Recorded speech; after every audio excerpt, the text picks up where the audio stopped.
Jeep shape में ये ATV quad bikes है जिसके आगे 4 एलईडी लाइट्स लगी हुई हैं, मीटर भी इसमें इंस्टॉल किया गया है। इसके अंदर रेस का ऑप्शन भी है, स्पीड को कम और ज़्यादा भी आप इजीली कर सकते हैं। राइट और लेफ्ट साइड पे जो ये ब्रेक्स दी गई हैं इसमें हैंड ब्रेक्स का ऑप्शन भी आपको मिल जाएगा। ये रहा इसका मेन फ्यूल टैंक जहाँ पे आप इसके अंदर पेट्रोल वगैरह भी इजीली डाल सकते हैं। 2 to 3 लीटर का फ्यूल टैंक होता है और 1 लीटर में 40 से 50 किलोमीटर चलता है। मतलब आप एक पूरे फ्यूल टैंक को 150 किलोमीटर से 200 किलोमीटर तक इसको राइड कर सकते हैं।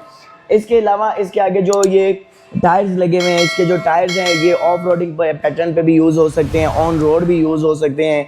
सोसाइटी में, कॉलोनी में, अपने एरियाज़ के अंदर आप इसको इजीली राइड कर सकते हैं। इसको किसी किस्म की रजिस्ट्रेशन करवाने की भी ज़रूरत नहीं है।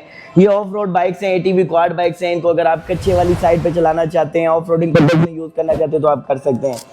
इसके साथ ही मैं आपको बताता चलूँ कि इसके ऊपर 2 बच्चे भी इजीली बैठ सकते हैं और बैक साइड पे जो इसका ये फ्रेम लगा हुआ है यहाँ पे आप इसकी सीट पोशिश भी लगा के मज़ीद कोई बंदा भी बिठा सकते हैं, या अगर आप इसके साथ अपना कोई बॉक्स या कोई सामान वगैरह कैरी करना चाहते हैं तो वो भी इसके साथ लगा के इसको कैरी इजीली कर सकते हैं।